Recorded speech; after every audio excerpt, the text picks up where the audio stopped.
वज़ीर-ए-आज़म शहबाज शरीफ सरकारी दौरे ते चीन टुर गए। शहबाज शरीफ 26 मई तक चीन का दौरा करेंगे। वज़ीर-ए-आज़म दी चीनी सदर ते वज़ीर-ए-आज़म दे नाल मुलाकातां होणगियां। वज़ीर-ए-आज़म पाक चीन सफारती ताल्लुकात दी सालगिरह दी तकरीब विच शिरकत करनगे।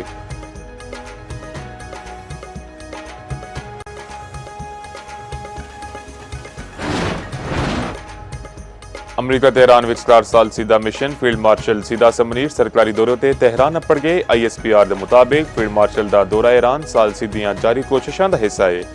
ईरानी वज़ीर दाखिला ने फील्ड मार्शल सीदा समनीर का शानदार इस्तकबाल किया। एयरपोर्ट उत्ते वज़ीर दाखिला मोहसिन नकवी भी मौजूद सन। सिक्योरिटी ज़राए के मुताबिक फील्ड मार्शल सीदा समनीर अहम आला ईरानी शख्सियात नाल मुलाकात करनगे।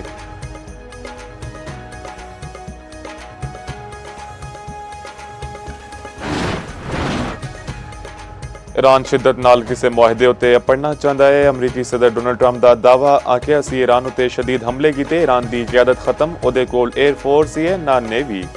ईरान विच ओही कर रहे ने जो वेनेजुएला विच कीता। ईरान जोहरी हथियार हासिल नहीं कर सकता। ट्रुथ सोशल उत्ते आख्या हुकूमती मामलात ते अमरीका नाल मुहब्बत मेरे लिए बहुत जरूरी है।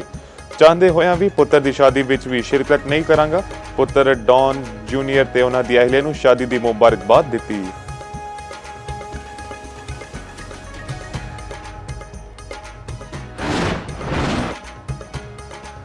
फील्ड मार्शल सीदा समनीर नाल मुसलसल राबते विच अमरीकी वज़ीर खारजा मार्को रूबियो कहंदे ने ईरान अमरीका गलबात विच पाकिस्तानी सालिसे। स्वीडन विच सहाफियां नाल गलबात विच आख्या ईरान नाल डील पहली तरजीह। उम्मीद है मुआहिदा तय पा जाएगा। मुआहिदे लई ईरान नूं फैसला करना है।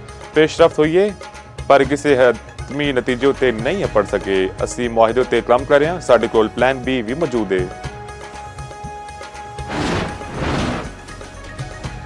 हुकूमत ने पेट्रोल ते डीजल दी कीमतों में कमी कर दी। पेट्रोल 6 रुपए फी लीटर सस्ता, नवी कीमत 403 रुपए 78 पैसे हो गई। डीजल की कीमत में 6 रुपए 80 पैसे फी लीटर कमी। डीजल की नवी कीमत 402 रुपए 78 पैसे मुकर्रर। नोटिफिकेशन जारी।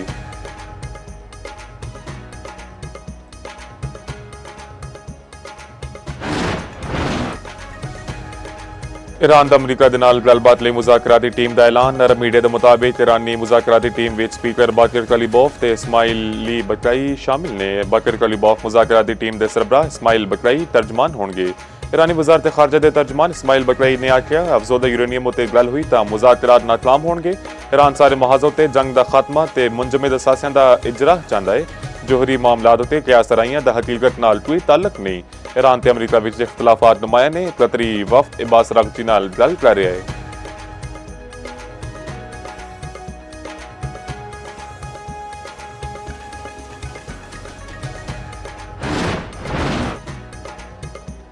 ईरान अमरीका जंगबंदी कोशिशों ते वज़ीर-ए-आज़म ते फील्ड मार्शल का शुक्रिया अदा करने अमन लई कम करने वाले अल्लाह लई कम कर रहे ने। चेयरमैन पीपल्स पार्टी बिलावल भुट्टो का खिताब आख्या ईरान अमरीका जंग की वजह नाल मुआशी बहरान का बोझ पाकिस्तान के अवाम चुक रहे ने।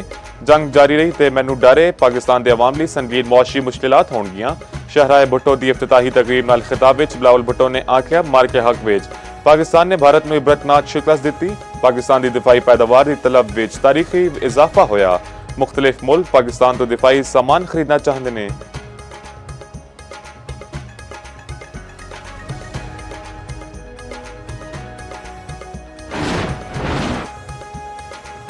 मनशियात फरोश पिंकी नूं सारे मुकदमियां विच जुडिशल रिमांड उत्ते जेल भेज दिता गया। अगली पेशी उत्ते तफ्तीशी अफसरान तो मुकदमियां दा चलान मंग लिता गया। मुलजिमा लई बतौर राइडर काम करने वाले समीर दा जुडिशल रिमांड भी मंजूर।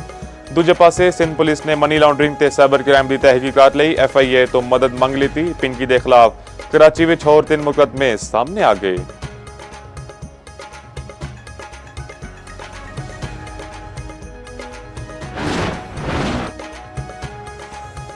नून लीग की रुकन असम्बली ते मीडिया शख्सियत का मामला कानून के मुताबिक हल किया जाए। वज़ीर आला पंजाब मरियम नवाज का एक्स उत्ते बयान लिखा कोई भी फर्द हैसियत ओहदे या सियासी रवाबित तो कता नज़र कानून तो बालातर नहीं है।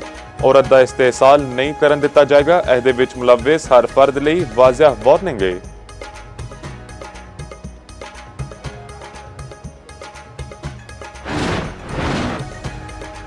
ईद उल अज़हा में सिर्फ 4 दिन बाकी। मवेशी मंडियां विच भाव-ताऊ जारी। मवेशी मंडियां विच जानवरां दी आमद विच मुसलसल इजाफा। किथे बैलां दे नखरे ते किथे बकरियां दे अटखलियां। सहराई जहाज़ां दियां अदावां भी निरालियां। ਕਸਾਈਆਂ ਨੇ ਵੀ ਛੁਰੀਆਂ ਤੇਜ਼ ਕਰ ਲਿੱਤੀਆਂ। ਬੱਕਰੇ ਦਾ 10 ਤੋਂ 12,000 ਰੁਪਏ ਮੰਗਣ ਲੱਗ ਪਏ।